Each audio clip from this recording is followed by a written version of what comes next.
Hello and welcome to Who Watches Who, a Doctor Who podcast with me, Matthew, and as always, I am joined Hello, with... yes, hello, I'm Scott. I almost interrupted you there. Hello, hello. We're on to a very shit episode of Torchwood today.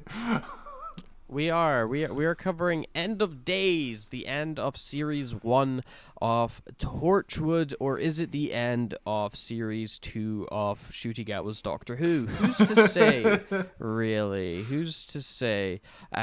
We, of course, covered Episode 12 last week, Captain Jack Harkness, which is the lead-in to this episode, which is a much better lead-in for a much worse payoff.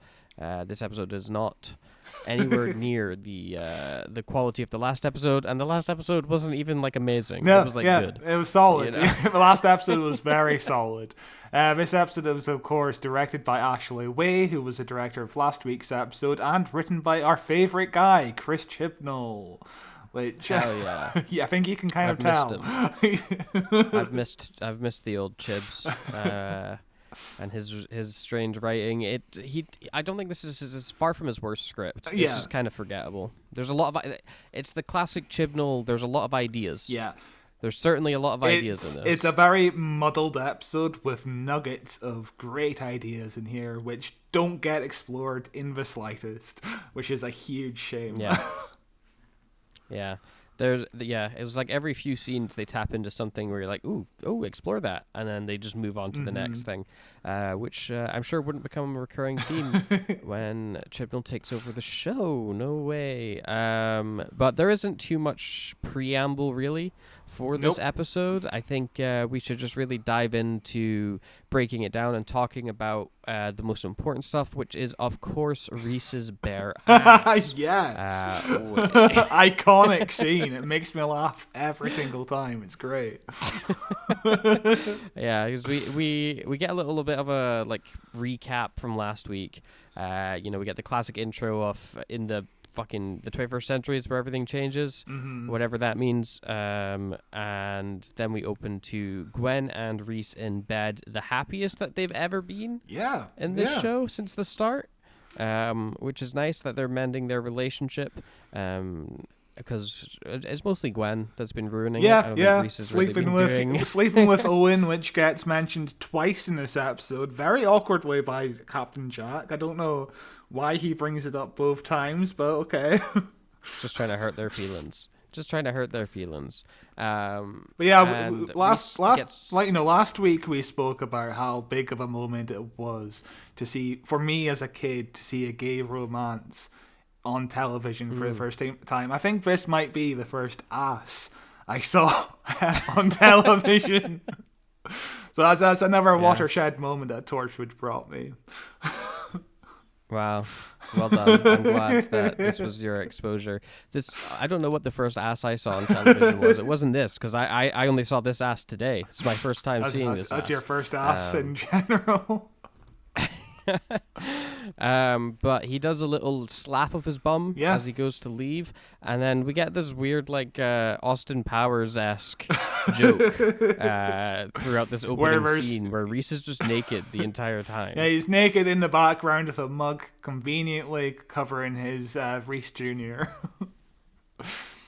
But yeah, I really like this opening scene. It's really sweet, and it really helps towards the end, when Reese dies, spoiler alert, but the idea of Reese dying, you feel sad because this scene is kind of just really fucking lovely. It's the happiest Gwen is. It's the most connection she has to the normal world. Without Reese, she's just a Torchwood member. She's nobody really. She has no identity.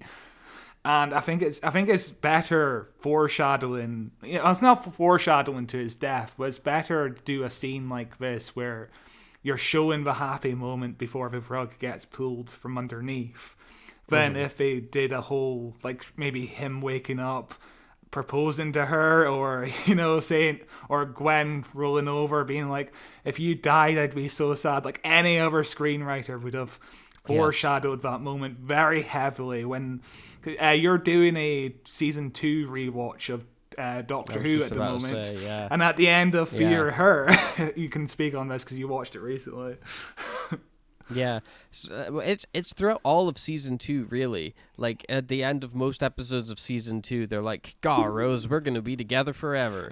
Yeah, Doctor, we sure are. And then literally, like the end of Fear Her, it's like the two of them are looking off to the stars or the Olympics or something, and Rose is like, "Ah, I'm never gonna die, am I, Doctor? We're gonna be here forever. Nothing bad's ever gonna separate us." And the Doctor's like, "Yeah, Rose, we're the best. Everything's fucking hunky dory."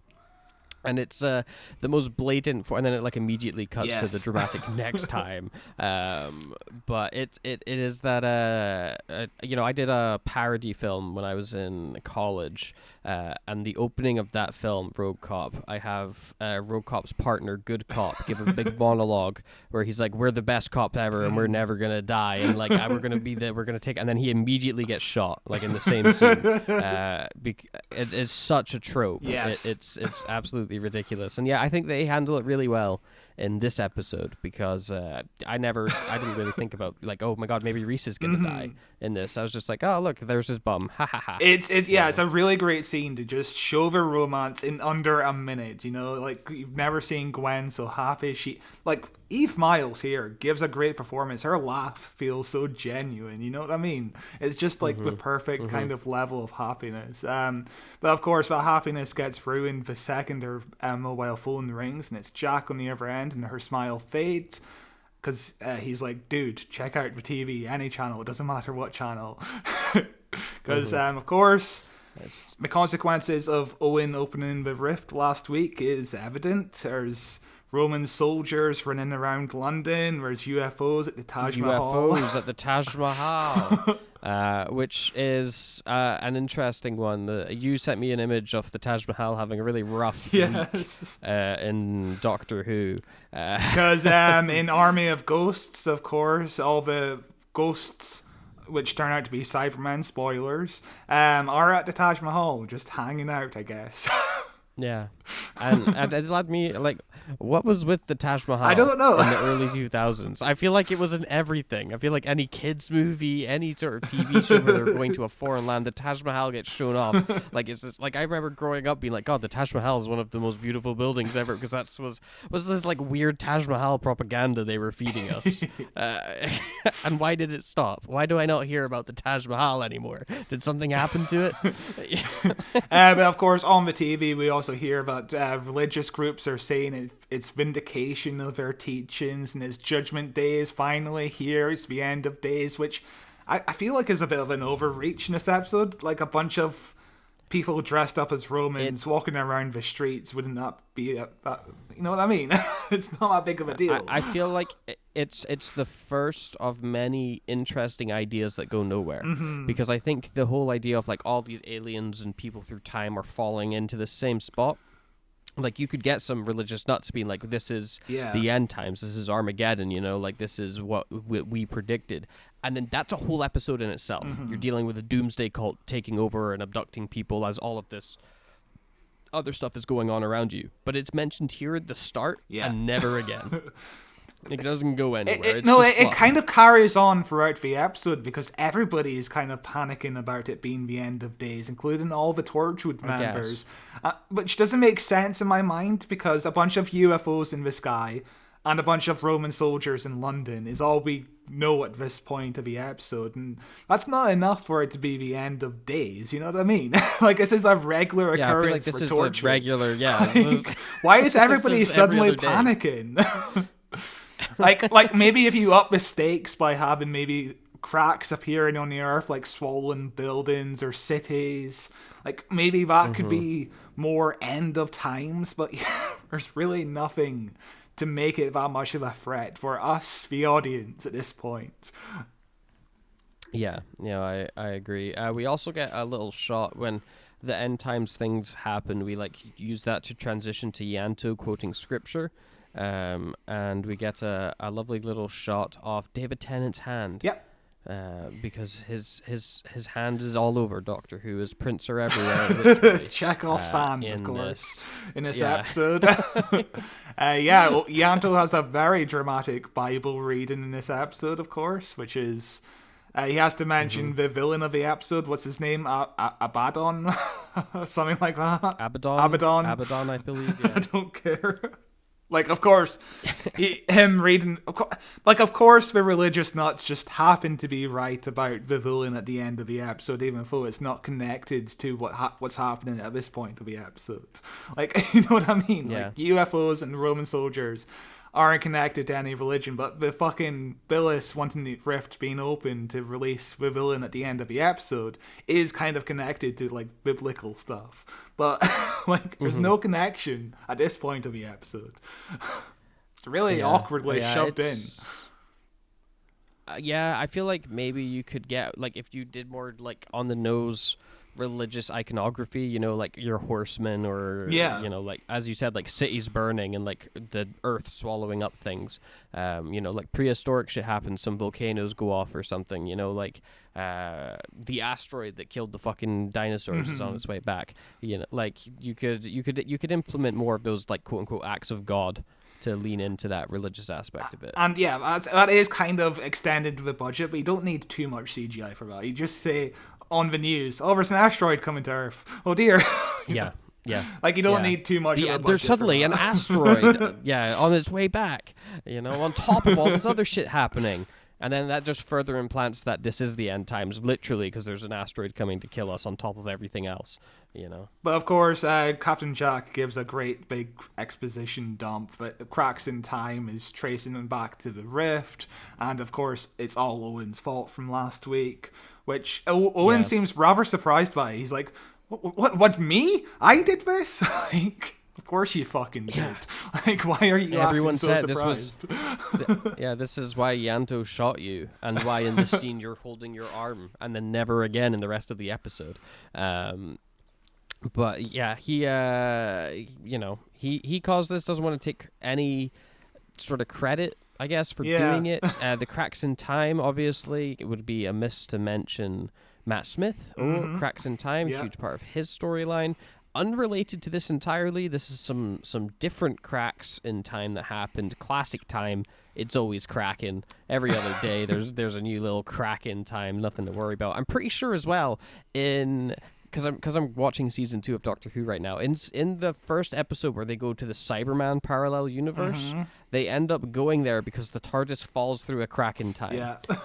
it is the most basic sci-fi techno babble. But it just means nothing. The only crack in this episode I'm interested in is Reese's ass. That's the only thing I want. You know what I mean? That's a perfect ass. Yeah. He doesn't have a bad bum. No, it's pretty damn good. Yeah. Well, of course, Captain Jack is talking some more. He's like, phase 1 of the plan is to bring people from the past into the Torchwood vaults. You know, cover everybody that's misaligned from time and bring them to the Torchwood vaults. And Owen's like, what about phase 2? And Jack is like, you'll know phase 2 when phase 1 is implemented. And it's like, Captain Jack is not a useful leader in this episode. No, I think there's a justifiable reason why they all turn on him at the end, and they're all like, "We don't trust your command right now." It's like in The Last Jedi, when the commander lady in that is being a dick to Poe Dameron the whole time unnecessarily. Yeah, when it's like if you just explain to him the plan of like, "Hey, this is what we're doing," I feel like he would be on board. But she's constantly calling rank on him. Where she's like, you're just a pilot, get back in line. Yeah. You know, which, I mean, fair enough. That's kind of the rules of that, but justifiable. Yeah, or even if Captain Jack was like, I don't know what the plan is right now, but I know opening the rift even more would cause much more danger on this planet. Like, even that would install more confidence in your team.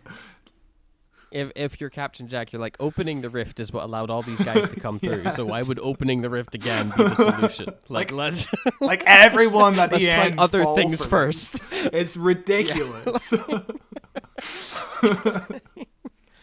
know, let's try at least a few things before we go opening the rift.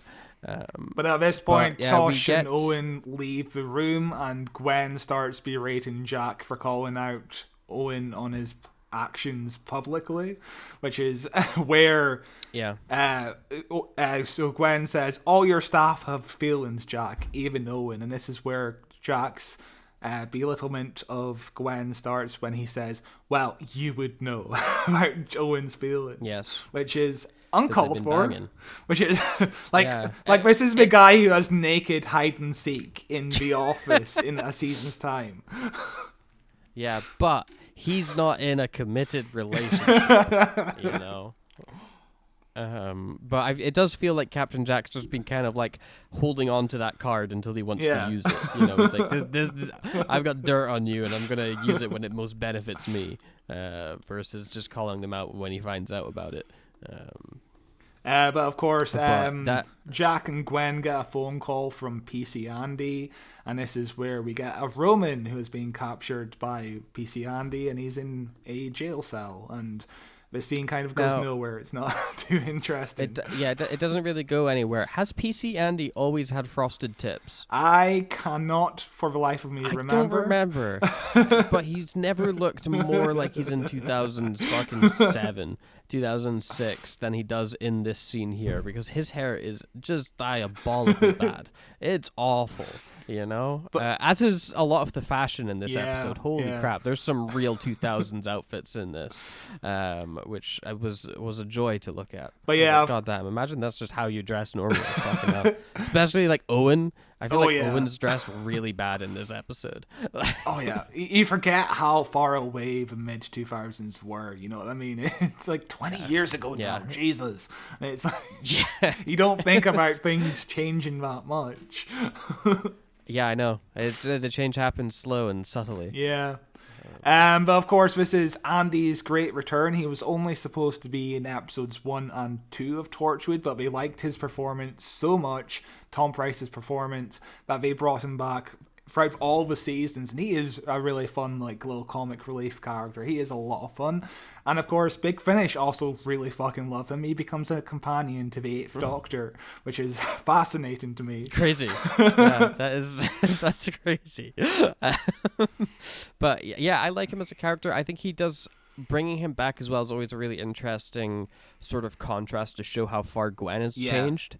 Because, you know, obviously she was at the same level he was because they were like partners or whatever. So every time we revisit that, it's like we're going back to her old life, and she can be like, oh my God, like, you know, I used to be like this guy with my eyes closed, and now I kind of know the truth, but I can't say anything, and I'm this hard ass now, which is, it's always nice to tap back into that. And he's funny. He is really funny. Like, same with Reese. Like, Reese was also a character who was only supposed to be in a few episodes, and he's fucking funny as well. Like, good comedic actors in this episode between Tom Price and Kai Owen. Like, great stuff.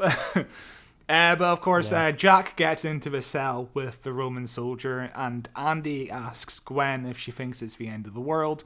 Gwen says no, but Andy knows she's lying because of her smile. And he says it's a smile used to reassure people, which I really like. Like, again, great acting from Eve Miles, but it's a great little smile she gives. You can see where he's coming from. Anxious, like, haha, no, it's all fine.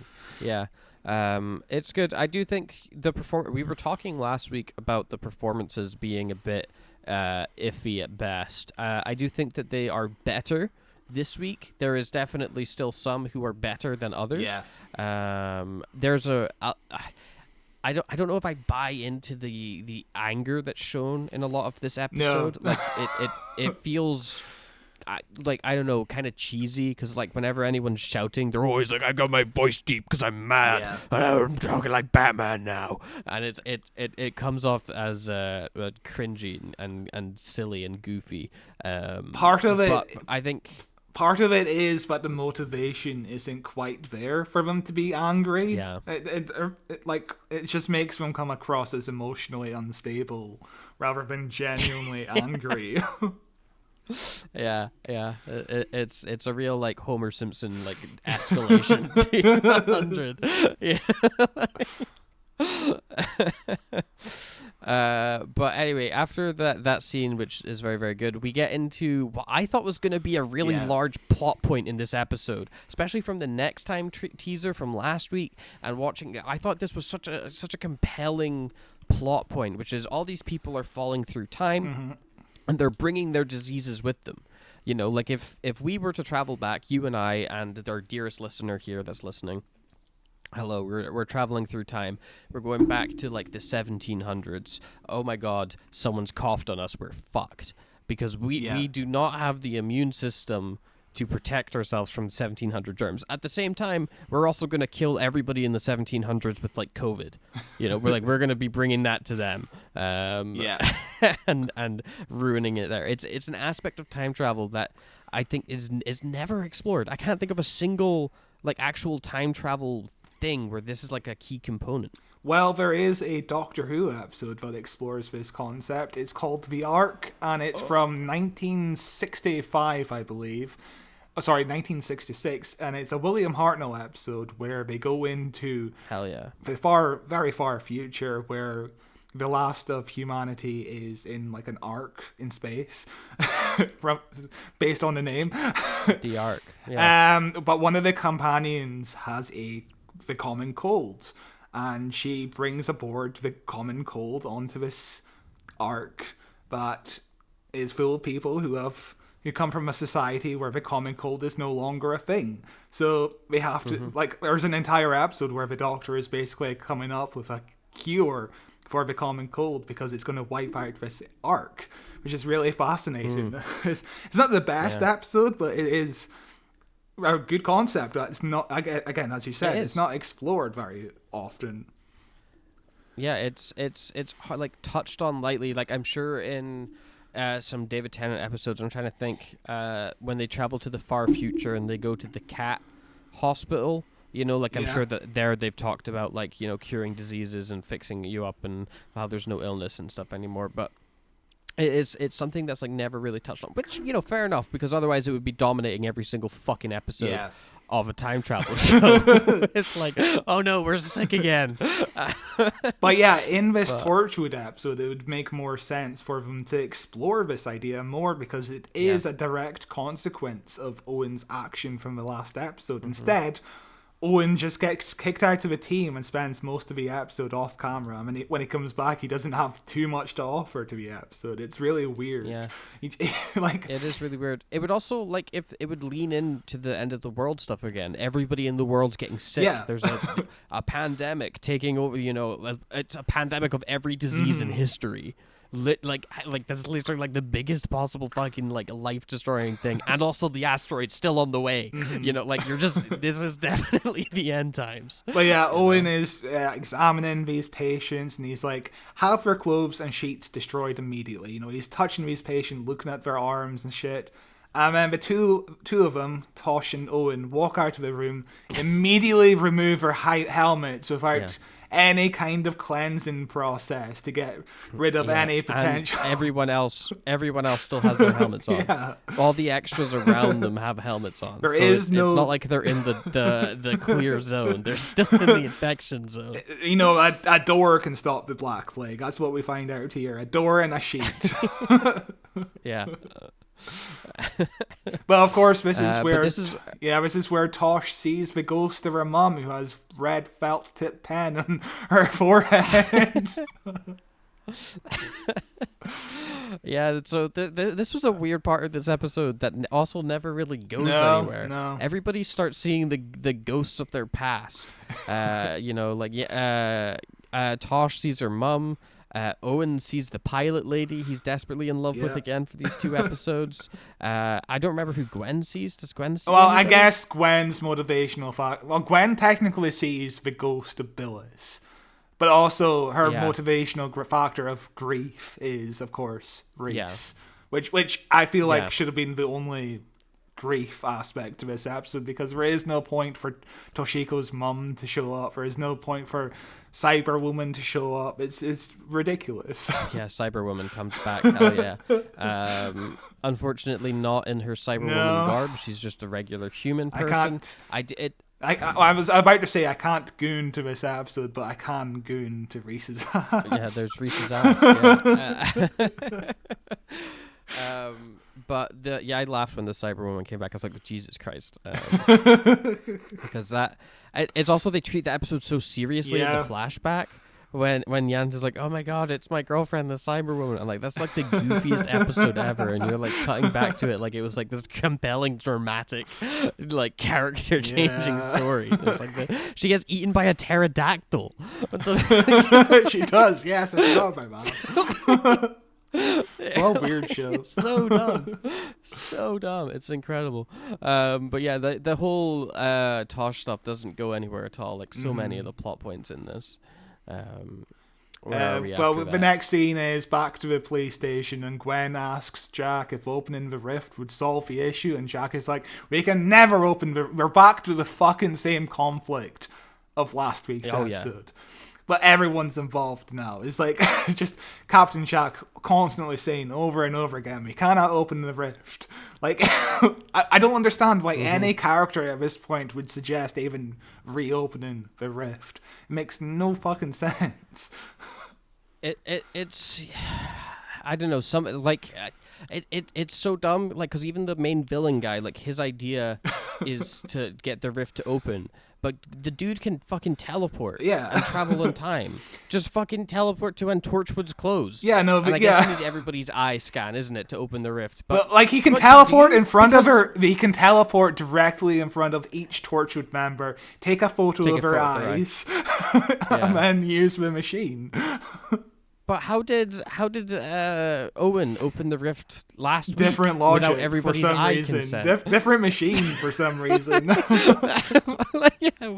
You just opened it like this is the machine that opens it a little bit. Like last week, and then this machine over here opens it the whole way. So last week they used the machine to not open the rift, but I guess use the rift manipulator to yoink Jack and Tosh from the 40s. That's, I guess, technically not opening the rift, but it kind of is, because all the other soldiers and shit got yoinked out. So I don't know. Yeah. Don't think about it. It's ridiculous. It doesn't make any sense. But of course, this is where Gwen sees Billis in the next cell, and Billis says, "I'm sorry, I'm so sorry," without moving his lips. And she's like, "Whoa, a ghost. I'm not going to tell Jack about it here. I'm just going to walk off screen, and then we'll have this conversation at the Torchwood hub. We're just going to drive back to Torchwood without saying a word to each other." Yeah, they just drive back in silence. That's often what it's like. It's like, we can't talk until we really want Yanto to hear this conversation. So. Because this is where Yanto, there's like one of the monsters from the first episode. Yes, what the fuck is it Weevil. Called? A Weevil? Yes. Which is a name which stuck in my head, because there was like a online multiplayer game at the time called Bin Weevils. It kind of operated like Club Penguin, which I was addicted to at this time. You're like a bunch of bugs, and the game was set within a bin. And that's what I always think of with Weevils and Torchwood. So the Weevils there. This is another plot point that's just kind of thrown under the rug. Where Yanto's like, "There's a shit ton of Weevils. Yeah, Weevils are going mental right now. They're just everywhere, and then they're never mentioned or seen again." Yeah, Captain Jack says they're time sensitive, which whatever the fuck that means. Yeah, aren't we all sensitive to time? Isn't that what aging is? But yeah, it's dumb. And this is where Yanto sees the Cyberwoman again in his Ghost of Christmas Past flashback. And everybody then has a big argument afterwards. This is where... Did we watch this argument? No, we didn't. We're back. We're no back idea. on track, I think. Are we? I think we No, watched no, this yeah, we already. watched this I think we're at 17 minutes. Yeah, we're so- like bang on 17 yeah, minutes, so we have yeah. like a few scenes left. So yeah, this is when Tosh and Owen come back from the hospital, and this is the last time we mention the fucking plague. Owen's panicking. He's like, "We need to be prepared." He tells Owen that Jack needs to lead them. How do we get out of the situation? Jack says he can't fix this because it's all Owen's fault. Owen suddenly pulls out the card of, "You don't even exist, Jack. We looked you up," which is Yeah. which is more conflict, which is just feels unnecessary in this episode. Like the whole leadership conflict is just so unnecessary. Like there's no point to any of this. I don't feel invested. It's because this ends with Owen getting fired, but doesn't really get fired because he just continues on. Like he has that one angsty scene in a pub, which I thought was hilarious. It was like the world's shittest looking pub. Yeah, with two people in it. Yeah, yeah. It's like like a cupboard in someone's house. But like it doesn't go anywhere. Yeah. Him getting fired, and then this whole this is a run over from last week as well, when Owen was like, "I'm the guy in charge now because Jack's not here." Like this weird like energy from Owen where he suddenly feels like he needs to be the boss of everybody. But yeah, he gets done dirty in these episodes. But yeah, a lot of them. Owen sucks. Owen starts crying because obviously getting removed from Torchwood means that your memories are going to be erased. I don't understand why Jack wouldn't do it now in this moment, because Owen suddenly like, sometime in the next 24 hours I'll get retconned. I don't know where or when, but he'll get me. Which sounds like a more interesting episode than this episode that we get, like the idea of Captain Jack just hunting him down. Yeah. Again, another episode idea that sounds more compelling than the episode that we're actually watching. But like, why not do it now? Why not give him the retcon drug now? Maybe he doesn't want to do it in front of everybody. Maybe like Men in Black. It's like that, like Flash. Maybe instead it's like really traumatic. Like it's like open brain surgery. Jack just gets in there. Well, I mean, we did see the effects of the retcon drug when Captain Jack gave it to Gwen at the bar in the very first episode, which kind of felt at the time we talked about that episode. We did that episode. It's like roofies. Yeah, it is. That's why I said in that episode it's a bit like a date rape drug, which is a bit problematic, I would say. Well, maybe that's why it has to be taken later. Like it has to be like a pill that's slipped.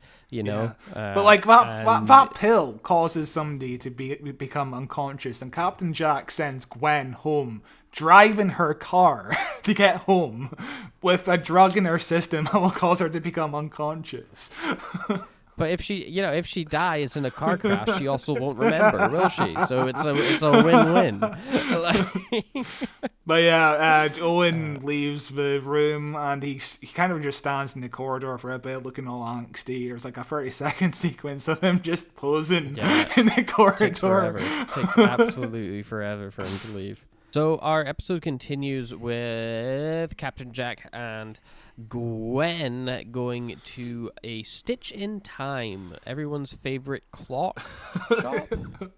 They fucking immediately find Phyllis. I don't know how. There's no explanation in the script of how they immediately find where he is.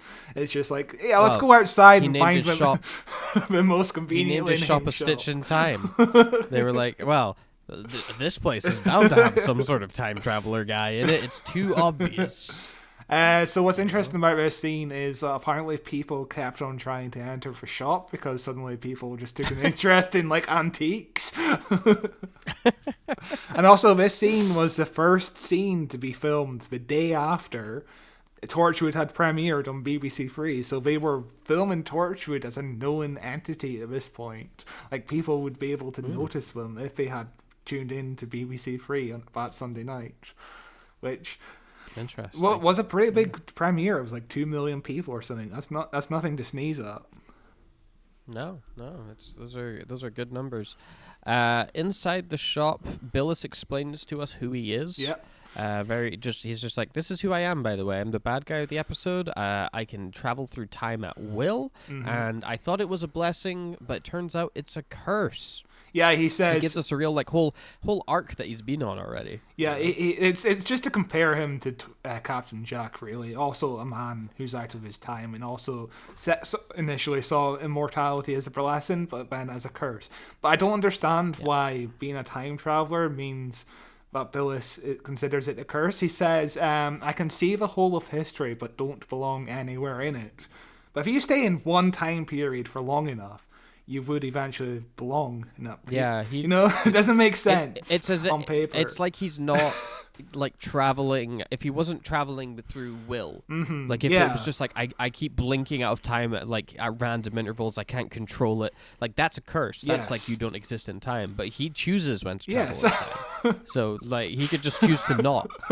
Just choose to stay in one time, and then that's it, solved. Like, it doesn't make sense for his character, but okay, let's roll with the punches. He is cursed. He is like Captain Jack, I guess. God, he has to travel in time. He's got a compulsion. He just has to. But yeah, this is where Billis also says the only way to solve time leaking is to open the rift again, which the logic kind of makes sense. Opening it further brings everything that's been dropped in. It will cause them to leak back out into their proper place. Sure, I guess. But Captain, I just feel like it would make everything else come out. Yeah, it's like again, like in the cracks in time, or is it the silence? I think it's the cracks in time where we get the alternate future with like futuristic dinosaurs everywhere and like the fucking what's his name is the wedding of River Song, the wedding of where it's like all of history is happening at once, instead of like I feel like that's what would happen. But we're rolling with the punches. We're keeping with the illogic of this episode, But yeah, of course, Captain Jack is again like it's too dangerous, and then he fucking points a gun at Billis, and then Billis just evaporates again. He just disappears. Yeah. Like what? Like I don't understand Jack's thought process here.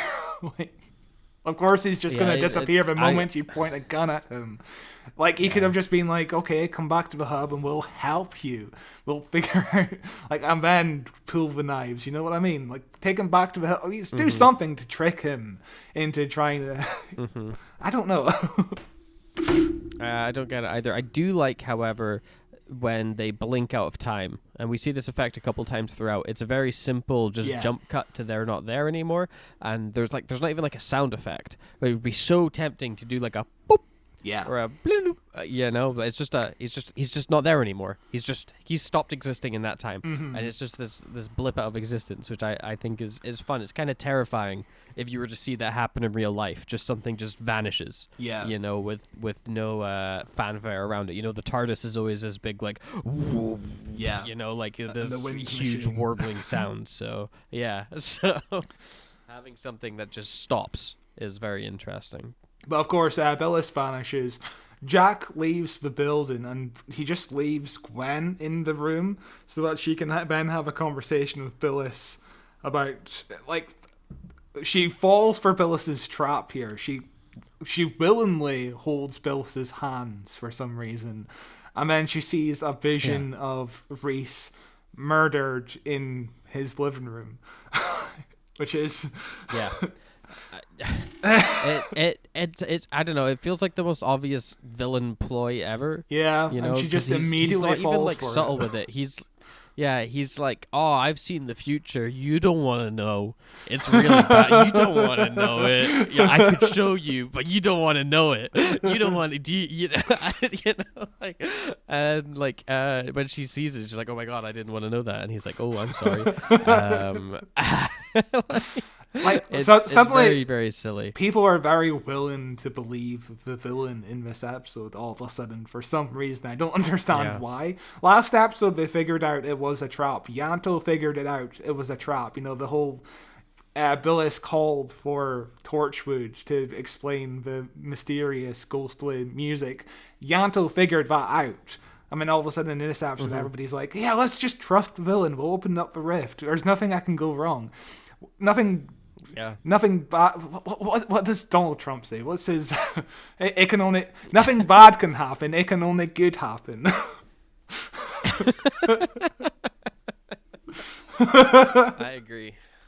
I agree with that. That should be a tattoo. Feels like a Simpsons line. It's like something Ralph would say. But yeah, of course, Gwen bolts it out of the fucking building, and Captain Jack is just having a nice little stroll here. It's just sauntering. Yeah, he's got a very fun line where he's like, "Oh, you took your time." You know, it's like, what, like, weren't you in a like rush to leave? Yeah, this I'm place? sure Like, nothing mysterious yeah. just happened.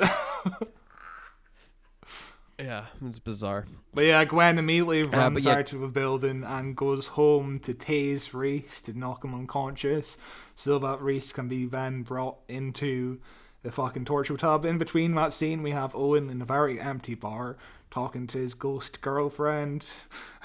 Yeah, oh my god, the bar scene is so funny. It's such a weird, shit-looking bar. The bartender's not there. The bartender's not there at all, and then he shows up later on the wrong side of the bar, next to Owen, being like, "Do you want another drink?" Yeah, he just suddenly. Like, who are you? We're like, are you? He just suddenly steps in front of Owen so that his ghost girlfriend can disappear. Yeah. And of course, the music in this scene is "Begging You" by the Stone Roses. It's not a bad song. I listened to it earlier. It's okay. It's a very 2000s vibe. It is, There's yes. I think the lyrics are pretty appropriate for this episode, where it's like time is a place, you know, like I'm begging you to whatever the actual lyrics are. Like, I feel like they hit on some of the themes of, you know, being out of time and time being this physical thing. But like, there's that scene. Sorry, this bar is really weird. If you go to 2112, there's a projection on the screen, and it's like of a guy. There's a guy squatting. There's a guy squatting next to Big Lips. Yeah, it that straight up looks like clip art that you would find in PowerPoint. It looks like a PowerPoint slide. What sort of club have you ever been to where they just have a projector on the wall? Like with the power, and there's two people sitting there with the projector just shining a light in their face. And the music is loud as fuck, but we're just having like a casual conversation with each other. Yeah. Weird. It's a terrible bar. It's a terrible bar layout. It feels so weird and unnatural. But maybe that's just what bars were like in the 2000s. I have no idea. We should have said as well, like, did we say that Gwen electrocuted Reese? Yeah. She ran back to the flat. Yeah, she tased him down. And we get that she then, like, her plan is, I've seen him die in the apartment. Yeah. So I'm going to take him out of there. I'm going to put him where he's going to be safe, which is in Torchwood, the most dangerous place in the world. And he's going to be in a cell with all the aliens. That's the safest place that I could put him right now, is the same cell blocks area where we saw the Weevil earlier. Although I guess this is a different part. I guess this is block C or something, because there's no Weevils, there's no Roman soldier here. I don't know. There's nobody in this room in particular. It's just Reese. Which he wakes up really angry for some reason. I wonder why he's so angry that his girlfriend just suddenly imprisoned him. Yeah, tased him and then imprisoned him. And, like, proper imprisoned him as well. Like, she didn't give him a blanket. He doesn't have a pillow. He doesn't have a TV. He doesn't have, like, some books to read where she's like, you're going to be here for a few days because you're in danger. Like, we're just, like, she's like, you're my prisoner now. Like, she doesn't even give him a chance to try to understand. Because immediately he's like, why the fuck are you doing this to me? This is, like, horrific. You know, in the first draft of his script, Gwen was supposed to take Reese to a hotel, which would make more sense, I guess, in terms of like, let's go somewhere romantic, let's go to a hotel. That would have been a decent cover. But the logistics of like filming this show meant that they couldn't film in a hotel. That's expensive as fuck just for like one scene. We're gonna spend the money on a big CGI monster at the end anyway for 2 minutes. Let's use our money there. So we went into problem-solving mode for a few days before choosing a set that already exists. It does make sense for it to be in the Torchwood hub. That is theoretically supposed to be a safe place, even though it gets attacked easily fucking every week. But let's ignore that. Look, my problem isn't that it's in the Torchwood hub. That's fine, whatever. How much is a fucking blanket to the budget of this show? that they couldn't like spruce up his cell a bit, you know. It's like she's supposed to love this guy, and she's like, I'm gonna throw him into the dingiest, darkest cell we've got, and we're locking the doors and leaving him alone, not explaining a fucking thing. But of course, Gwen winds up going upstairs into the main area of Torchwood, and she starts crying about how the vision felt so real. She could smell the flat, she can hear the flat. It felt so real. And Jack says, Reese's death is never going to happen. Don't you worry about a single thing. Suddenly, Torchwood goes into lockdown mode, and Billis Manger winds up in Reese's cell and stabs Reese to death. Which... yeah. Just, I like the very brutal nature of Reese's death here, because like Billis is like this, like he's supposed to be this arch villain, like he's this like time traveling menace. How's he gonna get you? He's just gonna stab you. Yeah. He's just it's a very physical, very brutal, like no sci-fi jar. He's gonna get you with his weird knife. Yeah, and I also like, you know, any writer could have just written a big villainous speech for Billis Manger. You know, like anybody would have written. I like that Billis Manger is just a very still character. He's very composed. He's just a silent killer. I like that about Billis. He's very mysterious. It's very creepy the way he just kills Reese here. Yeah, and poor Reese, he dies immediately after Gwen tried to save him, and she has a pretty good scene. Yeah, fucking where they get Eve to Miles. Jesus. Yeah, and she just has this like emotional outburst where she's just screaming at the top of her lungs. She can't really do anything. She's at like a loss. She's like, "What the fuck do we even do? What like how do we like? What do I do?" And it's a very good performance. Yeah, very good performance. And she's holding Reese in one arm, and she's hitting Captain Jack with another, because she just obviously needs to vent her frustration. She's just so angry at the moment, and she just keeps hitting Captain Jack behind her. It's a really great performance. Like Eve Miles, Jesus Christ, she just carries this episode. She goes through the whole emotional range. It's incredible. In the first draft also, they didn't reverse Reese's death. Reese would have just died completely. He wouldn't come back. But they thought it would have taken away too much from Gwen's character to have like that normal life outside of Torchwood. And they also thought that Kai Owen was just really too good to lose. And I'm glad they made that decision to not kill Reese permanently, because their relationship is really fucking solid throughout the whole show. Like, holy shit, they are good together. They have great chemistry. Yeah. Too bad that Gwen's a cheater on Owen. Which I think this episode is the last time it ever gets brought up. I think. Yeah. Do you think that it's a decision that they ended up like regretting almost? Because it feels so out of character for Gwen to do. You know, that like it never really played into the further aspects of who she was. Honestly, or their relationship. I forgot that Captain Jack even brings it up in this episode. Never mind twice. I remember like watching the episode where they bang, and I remember like being like, "Why? What the fuck? Like this feels like why are you guys hooking up? Like I don't want this." You know, like that's the weird thing about early Torchwood. Like the first 6 or 7 episodes, there always had to be some kind of sex scene. You know what I mean? Like every single episode had a sex scene sex or gas. Sex gas, lesbian kissing, like sexy cyberwoman. Yeah. They had to go all out in their sexuality. I guess this episode has an ass, but that felt more natural. That felt more in the moment. You know what I mean? Yeah. And it's maybe a great ass. Like those first few episodes, they're trying to be like, we're an adult show. Yeah. You know? Yeah. Yeah, that's definitely Torchwood's weakest point, is being like, yeah, we are adult. We can't show boobs. They can show ass. They can have more gay kissing. They can't show dick, but they can show ass. Sure, they can, and they do. This scene continues on with a lot of swearing. There's suddenly a lot of swearing happening in this show. The F word is used very sparingly throughout this episode, and I feel like all at once it comes out. Because you were looking at IMDb Like, is it the parental guidance section or something? Yeah, I where think people, it note, says there's stuff? 5 uses of the F word. Also, IMDb just has the weirdest tags for this episode that I was sharing with you earlier.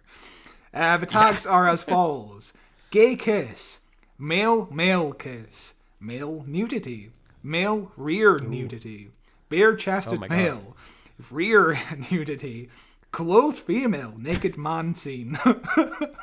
A clothed female? No way. Gwen Cooper character, Yanto Jones character, Weevil. Gwen Cooper's in this? Season final, and Unit. Because Unit gets mentioned once, and that's in the tags for some reason. But, like, knife isn't mentioned, murder isn't mentioned, time travel. Gore. Yeah. Like, what are these tags? Yeah. It's very, very strange. But there's like at least 3 of the 5 F-bombs in this scene and the next scene. Like they come rapid. But anyway, like Gwen gets very angry at Jack. Everyone's angry at Jack because Jack doesn't want to open the rift, and Gwen's like, we need to open the rift so that we can get Reese to come back alive, because the guy that killed Reese said that would make him come back alive, and I believe him for some reason. She starts the scene very still. She's just like processing what the fuck just happened. She's very quiet, and she's very sad, which again, as another mode for her, the actor to be in. That's really nice. Jack is cleaning Gwen's hand, which is a nice detail. He's just cleaning the blood off of her hand, which is really sweet. Gwen doesn't want Torchwood to tell his family. She wants to do it herself, which she mentions the porter from episode 1, because Torchwood tried to make his murder up from the Weevil look like a suicide, and Gwen has the line, "This is what happens here. We all end up alone," which is a really nice line, which I feel like should have been the main theme of the episode instead of a fucking monster that comes out at the end. Make it more of a grounded emotional journey. That would have been way more interesting than the fucking giant monster that comes out. The giant monster is very, very, very dumb. Also, Owen comes back in this scene when Gwen's like having her freak out, and it's the worst thing that Tosh does in this episode. She doesn't do a lot in this episode, but like fucking Gwen is freaking out. Her boyfriend is dead in front of her, and Tosh is like, "Oh, nice. Owen, you're back." Woo. He's just got like this, like suddenly like really cheerful that Owen's back. It's like, okay, like, just keep that to yourself, you know? Like why did we need to give her this line right now? But I don't understand how they're suddenly convinced that how opening up a rift would suddenly make Reese's death be undone. It's like they think it's suddenly like Superman traveling around the Earth, reversing time. That's how it works in their head. And I guess it works out to their favor in the end, because later on Reese's body just vanishes. Even though Reese isn't out of time. Yeah, I don't get it. he's in his timeline. He's not in the wrong timeline. So, it makes no sense. Why does opening the rift cause a giant monster to come out and also reverse all of the Roman soldiers and shit to go back to their proper time? Who fucking knows? Why does anything happen? Doesn't make sense. It's just a Googa. The Googa's gonna do the thing. But yeah, of course, this is like the 5th time in the episode where Captain Jack comes back up, and he's like, "It's a trap. This is what he wants you to do." And he winds up pointing a gun at the gang. And then suddenly he starts listing all of her fucking flaws. He's like, "Yanto, you and your fucking Cyberwoman girlfriend," and like, "Oh, and you're a freak, Gwen, you're a cheat, you're like, why?" It's like, what? Like, are you trying to? You're trying to get them onto your side. Instead, you're just listing their flaws. Instead, you're like, "I don't like you, and this is why." I've been fucking paying attention to why you suck, and you're gonna hear it from me right now. Yeah, I didn't do anything about it all season, but all of a sudden I'm just gonna bring it all out. But you're unprofessional. Yeah, it's ridiculous. And he ends up, there's like a scuffle or something. Yeah, because Owen ends up with the gun. Yeah, with a comment about Gwen. Gwen decides to slap him across the face, and of course this is where Owen grabs Jack's gun while he's on the ground, and suddenly Of course, Owen shoots Jack to death for some reason. It's to establish that he can come back to life, because in Yeah. 5 minutes' time he's gonna need to defeat a monster by yelling at it. You know, so like we need to remember that Captain Jack's immortal, and which is, it's such a weird placement for it, because I would maybe like do a lead in with this episode with like maybe he died in the last episode and he comes back in this one, and that's when like all the characters find out. Because leaving it to this like midpoint twist that Captain Jack can come back to life, like everybody in the audience knows that. We've seen this before. Like this is not established, like this is not new information, but it's new information for I think the rest of the group, because they're all like, holy shit. So at this point, Gwen knows that Captain Jack is immortal, and Tosh technically knows that Captain Jack is immortal, because in the previous episode there is a deleted scene where she figures it out, which is canon, maybe not. Whatever. Are deleted scenes canon? That's a different debate not. For a whole new day. But it's this weird, like, us as an audience, we're just left for like a solid 30 seconds to be like, okay, like we know he's coming back. We're maybe got that initial shock of like, oh my god, I can't believe he actually shot him. That's crazy. But he's coming back, so why do we care? You know, like I'm not actually going to be that scared. I'm stuck with the first hurdle. I just don't entirely understand why Owen shoots Captain Jack in the first place. It just comes out of nowhere. It's such a weird escalation. It's very bizarre. Why not hit him with the gun? You know, like, just like pushing, like, you know, But it's just, he just shoots him so that for script purposes, so that we as an audience can remember Captain Jack is immortal, so that when he uses it later on, we're not questioning why the giant god doesn't kill him dead, and why all that white, not regeneration energy comes out of him. In the last episode, opening up the rift was a whole different conundrum. They had to put this ashtray into this machine and then do calculations to figure out the exact specifics of getting Tosh and Jack back into their proper timeline. Here, it's Gwen just keeps typing for like just 5 minutes, just loud typing and fast typing. Eye scans. Yeah, individual eye scans, which wasn't there in the last episode. And then it's entering Captain Jack's password, and then all of a sudden, there's some computer warning saying if you fucking press this button, you will endanger the entire Torchwood hub. And Gwen's so badass, she's like, I will ignore this warning. Okay.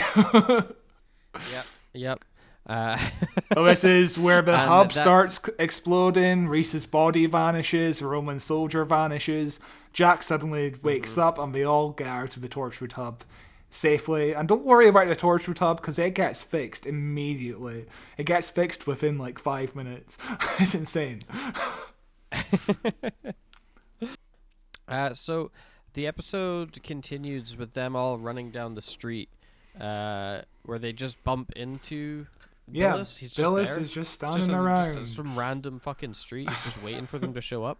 And he's got this weird speech where he's like, "Oh, it's all gone to my plan. All hail Abaddon, the man made of cum." Earlier on, I was just praising about the fact about Billis doesn't make a grand speech, but now he does. I forgot about this part where he says, "From out of the darkness, he is come." He is come, which is hilarious when he gets defeated by a giant white beam of energy. And Abaddon, I also like this is he goes, he is come, the big monster guy's here. My plan is done. Bye, and we never see him. He just leaves. He never comes back into the show. He comes back in the audios, but he never comes back into the show, which is a shame because there is so much untapped potential for this character. Like he could have even crossed over to the main Doctor Who show. I think he could have been an interesting villain to go alongside, say, Peter Capaldi, like an older Doctor. That could have been fun. That could have been really interesting. It could be interesting, and they both have that sort of time travelers tragedy to them, you know. So like it could be the interesting idea that they could bounce off one another and have some interesting discussions. But no, he just does nothing. He just likes his big cum guy. But yeah, this is where we meet a big boy PS2 monster. Like, if you thought the devil design in, was it the Ood 2-parter in season 2 was bad, this is even worse. Yeah. This is and it's is also in daylight. Why would they shoot? I guess shadows. Duh. I guess it's but yeah, they need the shadows. They did try Yeah. to make it a misty day, so they're trying to obscure some of it. But yeah, the harsh light really just reflects the rubberiness of the CG. a misty day, but also shadows. Yeah. Doesn't quite work. Matthew is playing with his pussy right now. I'm just making sure he's not going to shit on the floor. His pussy has a habit of shitting on the floor. But the giant CGI monster, I thought it was just harkened forwards. No, I harkened back in retrospect watching this, having watched the season 2. But it really is the structure of this episode is almost like plot for plot the end of season 2.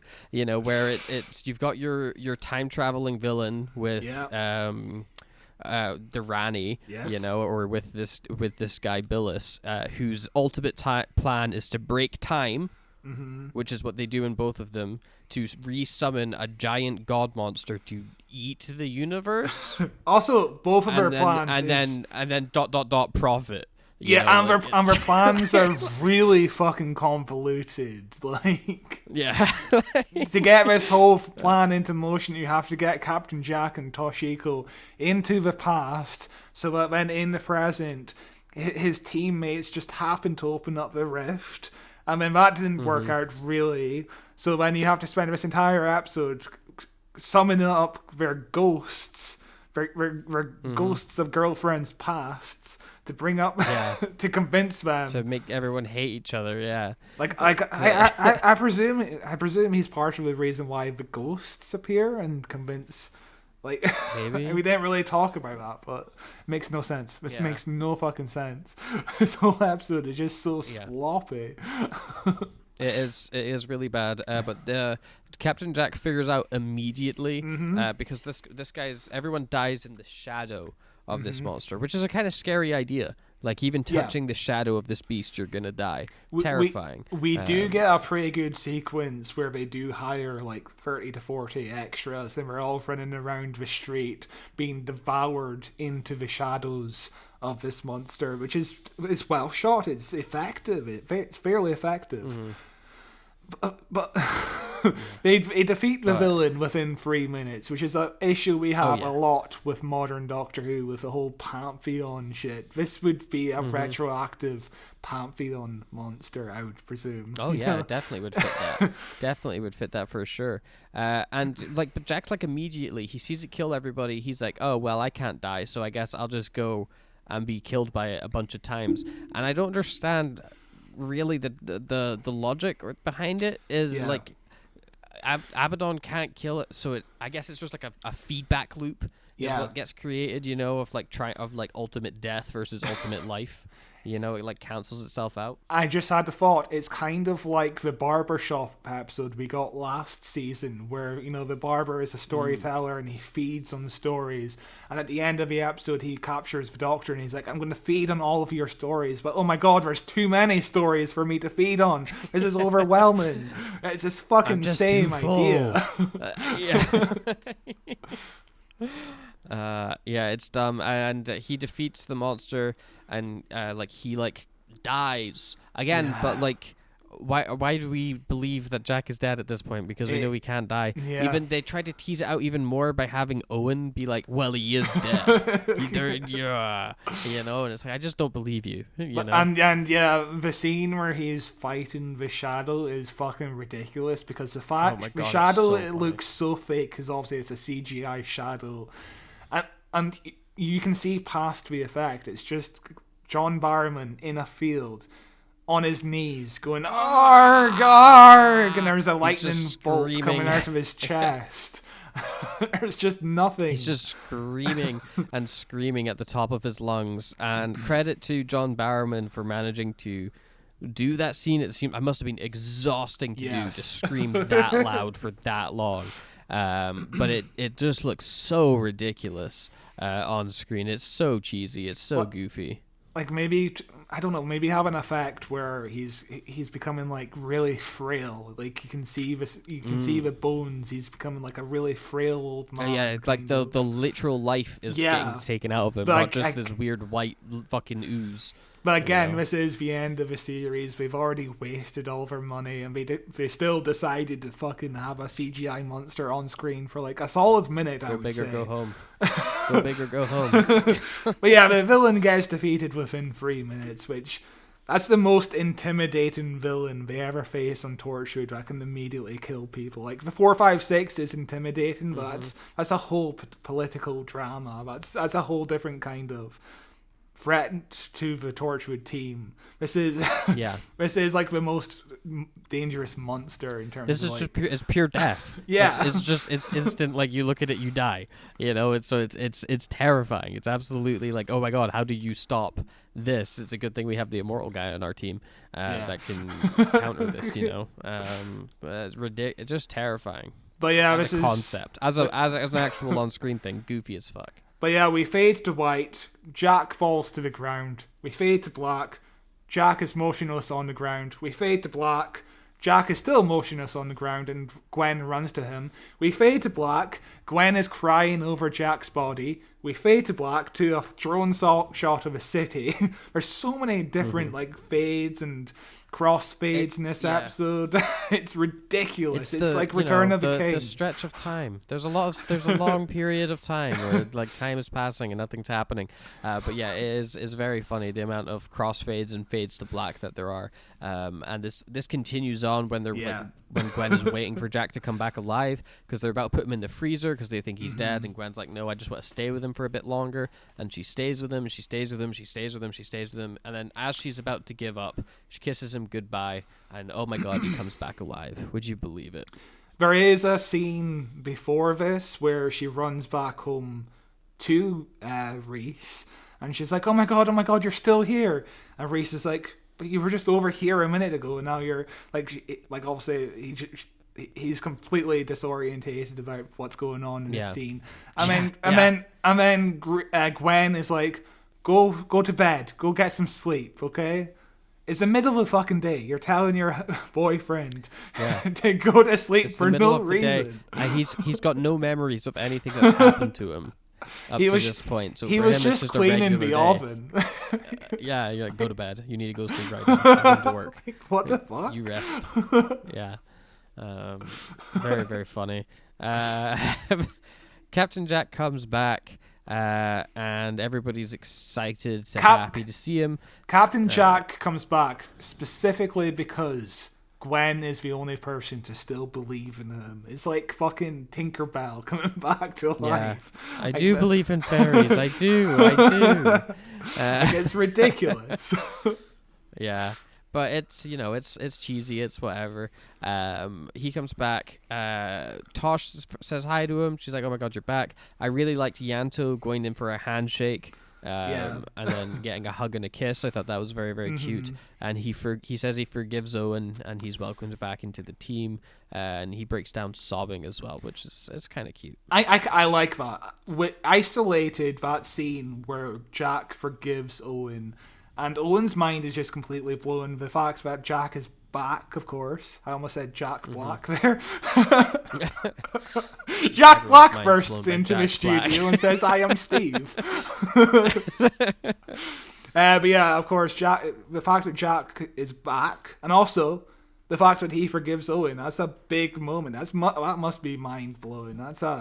But it just doesn't go anywhere. There's like nothing to that scene because the whole conflict in the first place was just absolutely ridiculous. And also, the hub is suddenly back to normal. It looks completely fine. The script apparently had a montage of a team repairing the hub, like doing carpentry work, doing some drilling apparently, but that got cut because they completely ran out of time, which... Yeah, that would have been a whole day shoot for a little montage. So that makes sense. They erased that scene. But yeah, Jack's back. Good for him.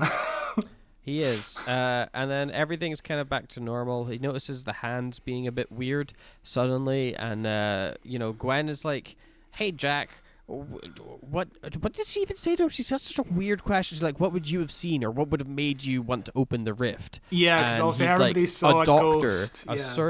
he's like a certain doctor, Doctor Who. Oh my god! Because then we hear the TARDIS go immediately.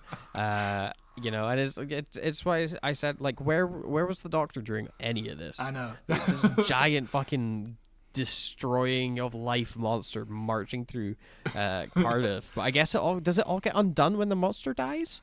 Does everyone forget that this giant demon guy marched around? Does that get undone when he goes? Or did that bit happen? In this universe, the public is very loosey-goosey in terms of what they Sure. can remember, what they can't remember, you know? Like, I guess Yeah.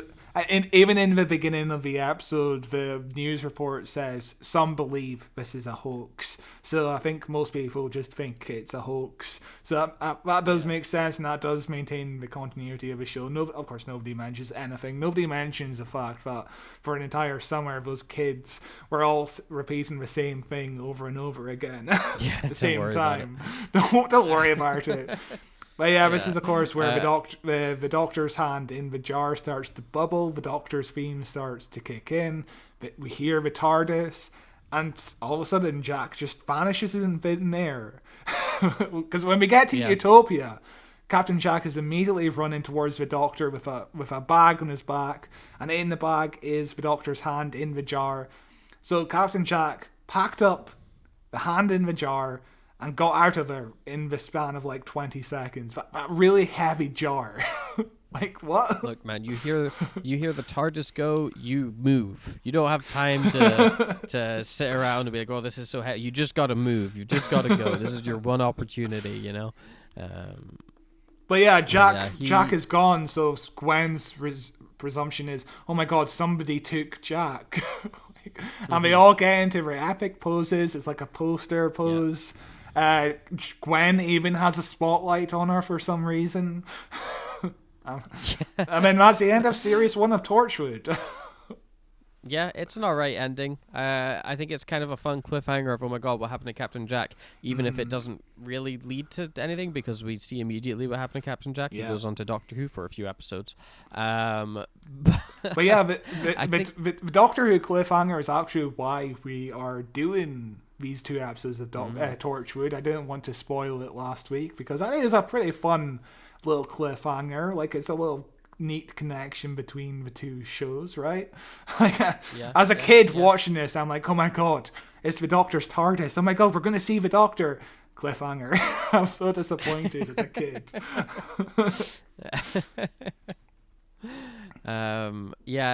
So what, next week we're looking at, I say next week, when the next episode is out soon. Yeah, obviously the next episode we will cover in our normal format is Utopia, which will continue the story of what happens to Captain Jack.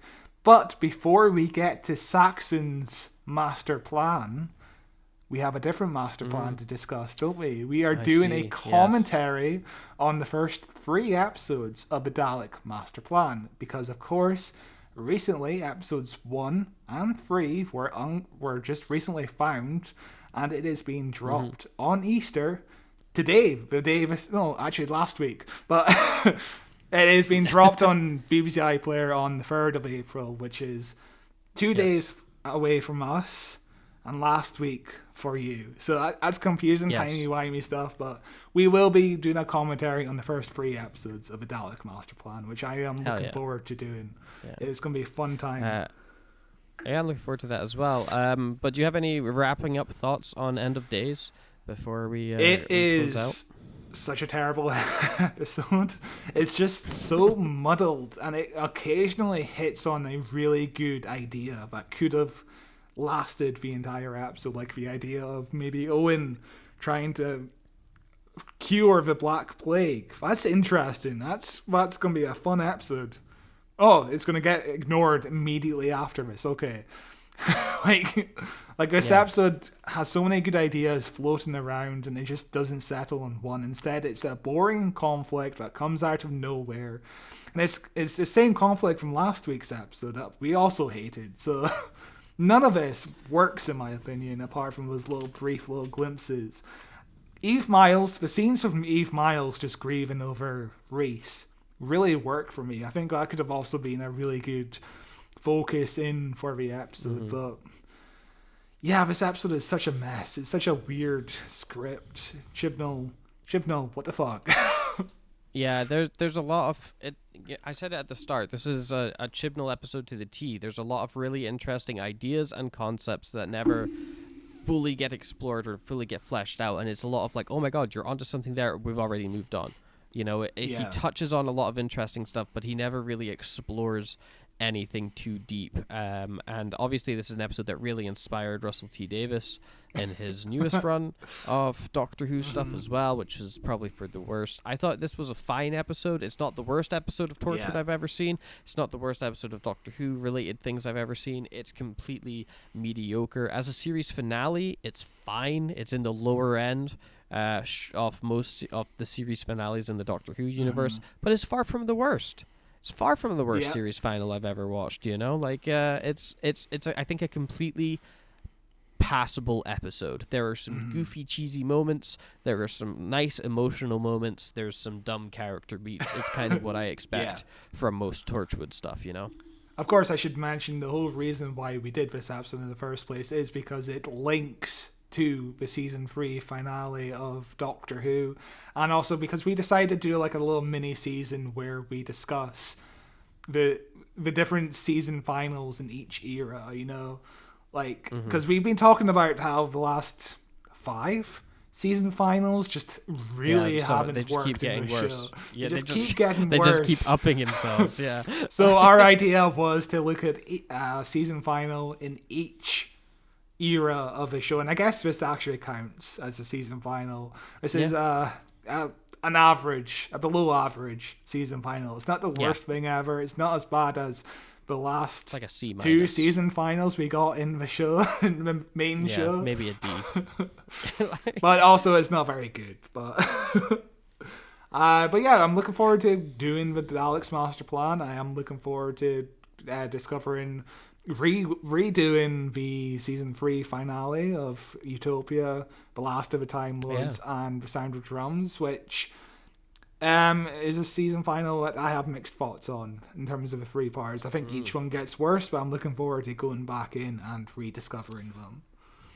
Yeah, I'm looking forward to watching those as well. I remember vividly watching them as a kid, because there was a like peak Doctor Who fandom around the season 3 finale, so it was crazy stuff. But that is all we have for you this week on Who Watches Who, where we were looking at End of Days from Torchwood. As Scott said, next up will be a Daleks Master Plan commentary, which is going to be fun, a little change in format for us to try out, which is going to be an interesting one. Hopefully it works out well, and you can watch along with us playing in your head, because you probably need that with Classic Who, as somebody there to poke fun of it every now and then.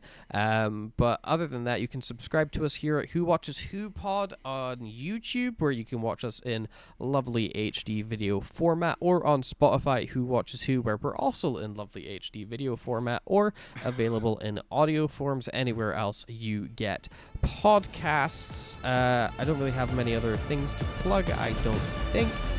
So thank you very much. I'm going to say goodbye now. Bye.